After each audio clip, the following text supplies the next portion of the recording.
Welcome back to Naval Action and episode 72 of A Letter to the King. If you're new to the series, A Letter to the King is my attempt to bring us all up to date with what's going on the global PvP server in Naval Action, the server that never sleeps.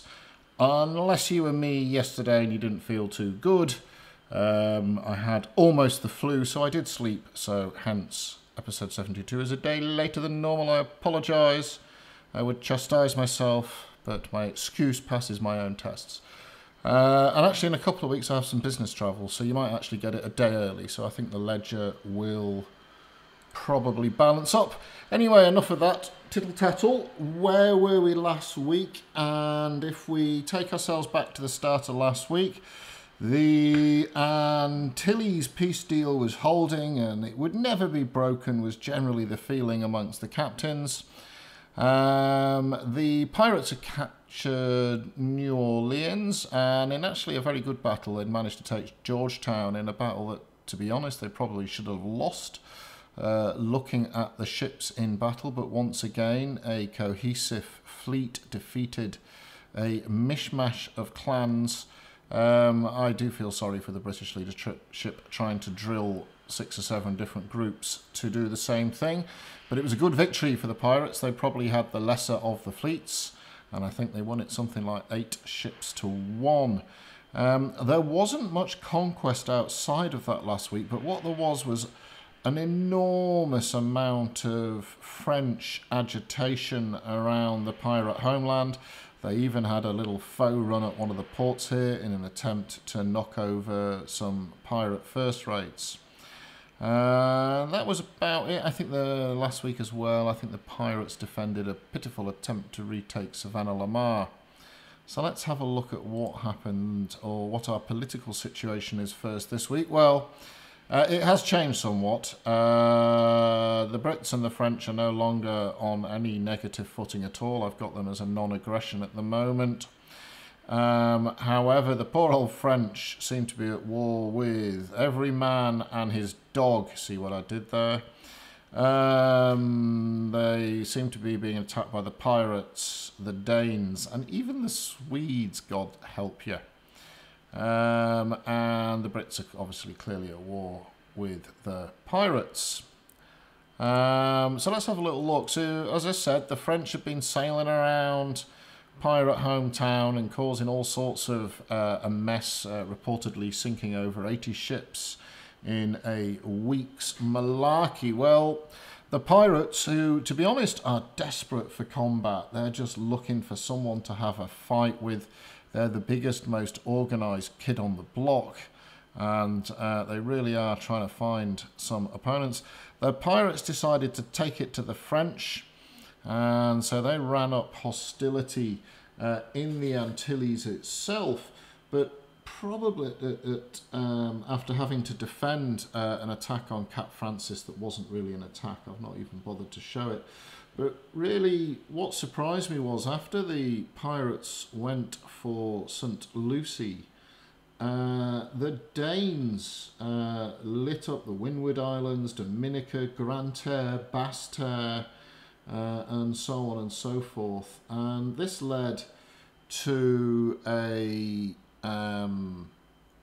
absolute onslaught, really, as pirate and Danish forces just smashed the French, taking more than half of their ports, leaving the French with only 2 ports other than the capital, which they can't lose. And, you know, I think the pirates are looking for action. The French have been up in their waters giving them a tickle. So this is the pirates saying, hey, if you want to play, here we are. Now, I don't really know why the Danes have gone in. I don't know. Okay, so there's 2 stories, and I don't know what the truth is. But there are 2 stories. So one is the Danes did it at pirate request, and the other is the Danes felt the French had broken the treaty. Now it's a game, and really we're all looking for a bit of a fight and a bit of fun on the water. So it's not quite the bombing of Pearl Harbor or the Battle of Britain. or Iwo Jima or any of these sort of terrible and horrid conflicts. It's just a bit of a game. But wow, what a turnaround. The poor old Frenchies got absolutely slapped upside the head by the pirates and the Danes. And now, the French had really demonstrated their intention was not really to play a great deal of RVR, but instead to get involved in as much open water biffo as they could. They certainly got involved in a lot of it last week, and I think the pirates, and I understand this, and this is a good plan, is basically saying, you want to be fighting? Let's fight around your territory rather than fighting around our home waters. So they've taken it to the French. We'll have to see how the French respond now. Really, they've just got these two ports down here. I have fond memories of fighting over both of these ports around here. They're great ports. Orinoco, and I can't remember the name of this one, but they're great ports to fight in Trinidad, I think. So really, other than these islands here, which by all accounts I was told were given to the French by the British, they let them have them as a sort of, hey, you're biffing our pirate enemies, and we like people biffing our pirate enemies, so here, have some land. Almost an alliance. I'm not quite sure how many people were involved in that deal, but that seems to be the deal. So yeah, poor old Frenchies absolutely smashed. How will they respond? Will they just continue on in the open water merriment, or will they give up the ghost? Who knows? So as I said, the Brits last week had a pitiful defence attack on Savannah-la-Mar, where they sent in 57 mortar brigs against first rates, so it lasted about 5 minutes. And as happened last week, the pirates, this was the day I released Letter to the King, took the Cayman Islands and Georgetown, and I have to be honest, this was a good win for the pirates. The Brits had a better fleet as far as they had more Aggies in there than the French, than the pirates, and the pirates had not a full complement, but again, that ability to run orders across the whole fleet came to the fore. The Brits, a real sort of loose bag of players at the moment. I'm not blaming at all the Brit commander, but what you do is you see the difference. There's a video up of this. The pirates focus fired down 3 Brits in almost 10 minutes, whereas the Brits were spreading their fire, spreading their ships, not focusing. And that sort of really cohesive, focused battle plan and battle execution, really, it's not so much the plan, it's the execution. No plan survives contact with the enemy, is where right now the pirates are kicking the Brits' ass when it comes to fair fights and even unfair fights. There was also quite a lot of open world PvP up around Little Inagua, I think, earlier in the week. And again, I think the Brits got their backsides handed to them, losing 10 ships to 2 in a sort of 20-on-20 fracas around, I think it was Little Inagua. The Brits then ran up hostility to try and retake Portobello. This was in the Aussie time zone. However, it ended up not being in the Aussie time zone. And I have to say, devs, this drives me nuts. We sent a proper force down here this time. We sent 10 first rates. And a couple of times, 4 or 5 pirates would pop out in their first rates, but I don't think they fancied the odds, so they would go back inside. But raising hostility, my God, it's like pulling fucking teeth, man. We had, like I say, 10 big ships down there, and we were just finding piffling, farting little 300 BR, 400 BR. So basically, 500 BR, if you sink it, will get you about a 5% hostility bump. As our pirate friends discovered, if you leave the lead ship, the fleet respawns, so you can rinse and repeat. But the problem is the biggest fleet down there was about 800 or 900 BR, and most of that was made up by the lead ship. So if you didn't sink the lead ship, you were basically you'd have to rinse and repeat 25 engagements. Well, that's just ridiculous. It takes half an hour, 20 minutes per engagement just because of the time it takes to close on the fleet. And even if you're really efficient with your tag, which in big ships is, of course, a little bit harder to do against smaller ships, it's just no good. So it took us hours and hours and hours, and this meant it ran quite late, so our New Zealand friends couldn't really turn up on the day of the port battle, and a few other guys struggled with the fact it was basically leaving the Aussie time zone and going into the North American start of the day. So this was very, very pesky. Now, we could have done war supplies, but war supplies are a pain in the arse to make and a pain in the arse to transport. And if you want to buy them with combat marks, they're bazookasley expensive now. And I would like to know, because I noticed when the pirates ran up Cartegena as a reprisal for the British attack on Portobello, they seemed to flip it in no time at all. So if it was war bombs, that's fine. There's nothing wrong with war bombs. I don't like the fact you can do 100% war bombs, but that's just my personal position. I think there should be better system for hostility. I've said this loads of times. If you wanted to attack Savannah Lamar, I think you should pull a flag on the other two ports. Because it's other two ports, each one of those would be worth 50% hostility, and the flag is like a port battle, a mini port battle using the old flag system. Obviously you can do open world stuff, that will contribute.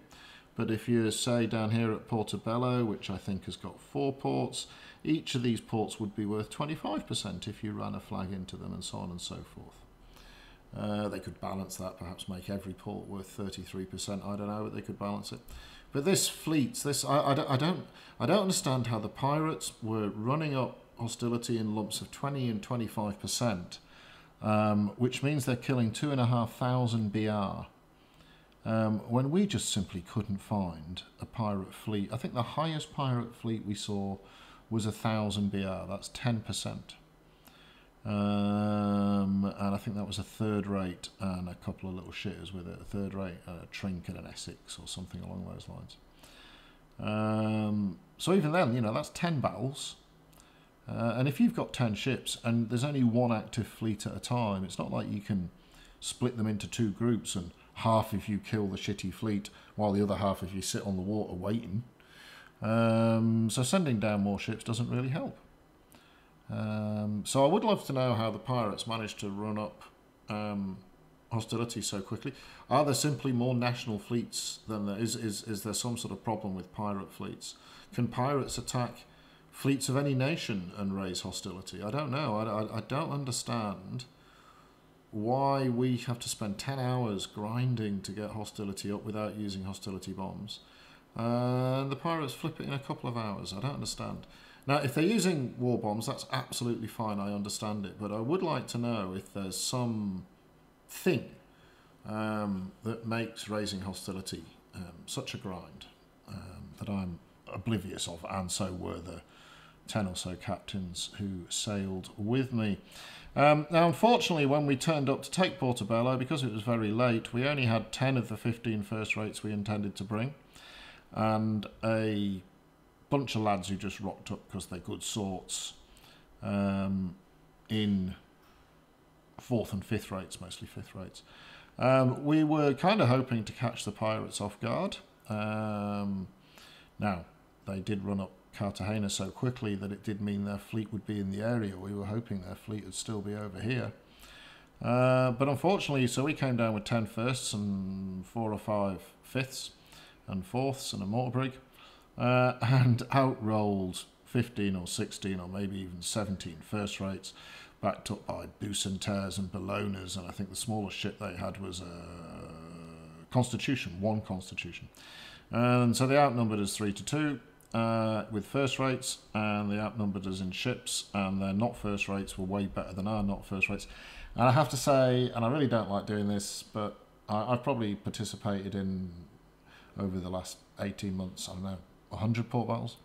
This would only be the 2nd or 3rd one I've ran from. Sorry, pirates, because I know you would have been up at 9 o'clock on a Saturday morning or a Sunday morning in America time. And I know you were looking forward to a fight, and I tip my hat to the fact that you managed to get 18, 19 captains in decent ships, all there ready for a fight. And I'm very sorry we didn't give it you. But in the same way as when we were raising hostility here and your 4 or 5 first rates saw our larger numbers, you decided not to come out. For the very same, and if you had come out, by the way, you'd have probably given us a 40% boost in BR. In hostility percents. And you knew that, so you did the right thing and didn't come out. For the same reason, we just didn't engage. I'm not one for doing fake pulls unless it's a really big coordinated effort as part of some grand strategy. And so, yeah, sorry about that, lads. So we ran away. We advanced in the opposite direction, which was all made us feel a bit rubbish, to be honest. But with half of the Aussie numbers defecting to the Danes just 2 weeks ago, and us running the hostility up 3 or 4 hours later than we wanted it to be because it was so fucking painful to run it up. It was a no-go for us. So sorry about that, lads, but well done for getting such a good fleet in there. It wasn't a grievous attempt to wind you up. And if we'd have had 4 or 5 more first rates, we would have given it a go, because the guy who leads us is one of the Aussie clan leads, and he's very much for throwing pixels away if we can have a bit of a laugh. But 2 on 3 first rates is just throwing it away. So the Brits tucked tail and did the run, and then, of course, the pirates had raised Cartegena, which was a clan base for a couple of clans, and the Brits, again, in their time zone, decided not to defend it. They threw in some little ships. Now, I was crook yesterday, so I haven't got the lowdown, but apparently the order went out not to risk the first rates. We didn't have enough in the area. And again, this is the problem that the Brits have at the moment. We're really splintered, and we're not capable of putting together a proper fleet. When we tried it at Georgetown and we lost, I have no problems for that. We put in 25 good ships, and the pirates outplayed us, and we lost. And I hope that everybody who was in that port battle learned something and are ready for the next one. So that's good. But we lost at Cartegena. And now we have the pirates eating up a large lump of the continental connection between North and South America. The Americans are running up hostility at the moment repeatedly around here. I think they might be trying to take advantage that the Brits are looking a bit soft. And what else? The Dutch, I'm hearing the Dutch, they've had large defections to the Danes and the French and the pirates, and they're really struggling. I had one Dutch player tell me that they're almost Spanish or Swedish in their current capacity, so that's no good to hear. Coming from the other server, I very much liked the Dutch brigade, but they seem to be struggling on this server. The pesky Swedes are piling in on the French as well. I've noticed they're running up hostility to take some of the land down here that was held by the French. And poor old Spain, it's really still only Dave and the Confederacy working out of La Habana. Their recruitment drive simply not working. But Dave's doing his bit. He's sailing around sinking people randomly, but he is very much on his Jack Todd. And that's about it really for RVR. The hotspots, well, they're pretty obvious.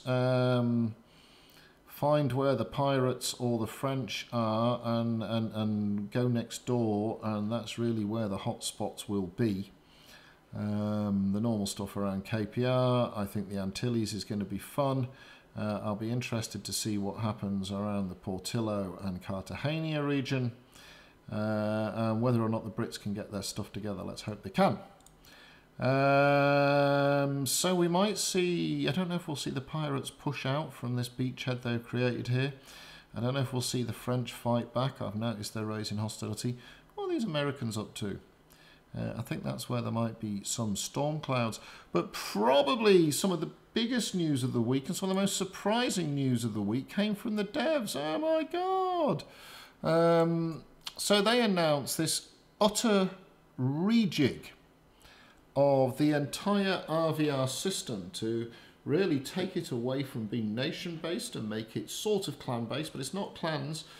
You'll still be able to stay in your clan, but clans will be able to join companies. Think of this as the East India Company, which of course during the early 19th century was arguably more powerful than the Crown in Britain, having massive financial holdings in the New World in India, and so on and so forth. And there was a lot of anxiety with the East India Company and the friction it had to the Crown. So there's all sorts of interesting notions that you'll be able to join these companies.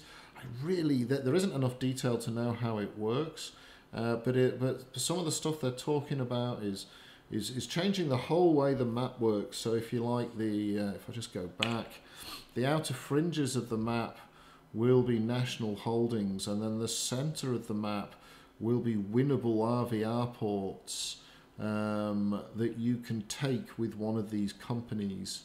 And then you can set taxes and the likes. But I really don't understand how open world... Look, I have to be honest, I've read it, and I've read as much as the 60 billion replies that you can read. And I'm still not sure exactly how it works. It's very interesting. One of the weaknesses of naval action is that because it's nation aligned, so here we are on what is fundamentally the old US server, and you have Brits, you have US, and you have pirates, and really the other communities are made up of people looking for a scrap, and people have personal, human, real-life affiliations. Why would you play French if you're not French? Well, you'd only do it as a gamer if you fancy the challenge. Why would you play Swedes if you're not Swede? Why would you play the Spanish if you're not Dave or Spanish? And that's a real challenge they have with a game where they've sort of allowed people to align to nations. I know that from past experience, on the large Euro server, the French players and the Spanish players mostly spoke French and Spanish, and if you didn't speak those languages, it was hard to be in those communities. So making it more clan v clan is perhaps a really good idea. But then I don't even know what your national affiliation means anymore. Can companies be created across nations? So if it becomes... Now, some people say it becomes more Eve-like this way. I never played Eve. It's one of the few MMOs, the big MMOs, I never played. I never played Eve, so I don't know if that's true or how it's true or what it would mean. So I don't know if I'm a Brit and I join the East India Company, which is perhaps my clan and two other clans in the Aussie time zone. We'd be the East Australia Mate Company. Could that only be British players? Would we be able to fight against other British players only in port battles, or would we be able to fight them in open world? So does it really become clan-based? And is a clan bound to a single nation, or could you have super companies that span more than one nation? And of course, this completely and utterly changes what the hell are pirates in this game then, right? Are they just another company, etc., etc.? Anyway, look, it's all in the forums. Have a read, get your head around it. Now, the good news is I think the devs are thinking really hard about how to make a compelling RVR content and how to interweave that with open world and how to make it more fair and fun and interesting, etc., etc., etc. What I don't really understand is the sort of timeline on it. We know they're doing their Unity 5 upgrade. We thought there was other things coming on the roadmap. And the downside, let's imagine this is the best idea ever. And let's imagine if they implemented this, it would be the most fun thing ever, and we'd all go, oh my God, that's so good. There's no timeline, and people, there's so much change fatigue. We get ourselves excited about the world we're fighting in. We think we understand it. We don't like this, and we don't like that, and we don't like the other thing. But instead of those things being fixed, everything changes again. So now already there's people talking about, oh, bloody hell, another map wipe, another blah, blah, blah. Oh, I can't be bothered defending. And it's really unsettling. Now, of course, we're in early access. We're in alpha. So I guess it's part and parcel of it. So I think the devs need to throw people a bone a bit, because they have to be wary that their existing player base gets fatigued by this constant chopping and changing, even if it's good chopping and changing.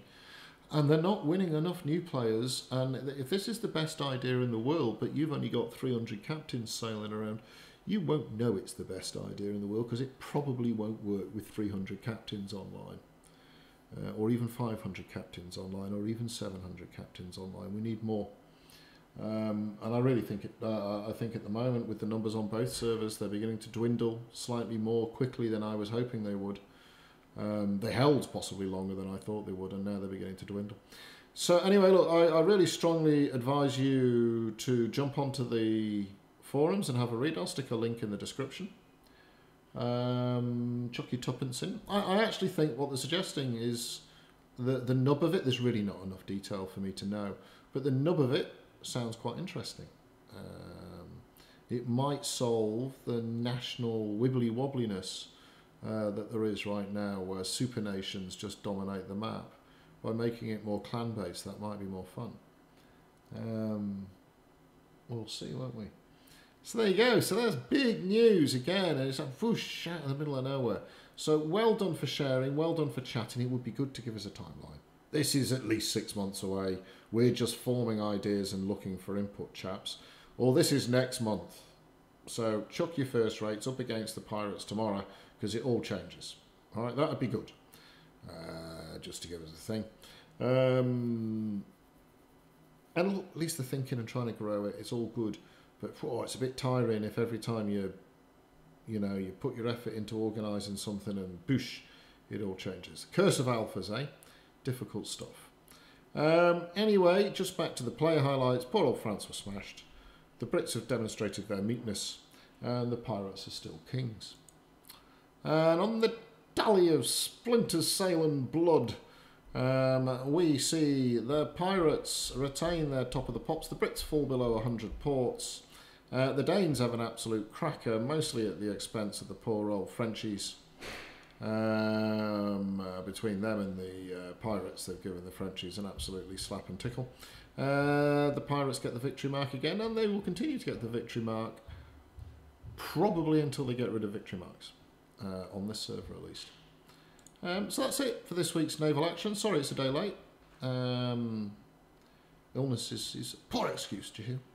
Next week I should be on time, and then the week after that I might have to do it a week early because I'm travelling. That's even worse. I'll miss Game of Thrones as well because I'm travelling stupid work. Anyway, that's it from me. Give us a like, give us a subscribe. I'll see you on the ocean, and I will catch you.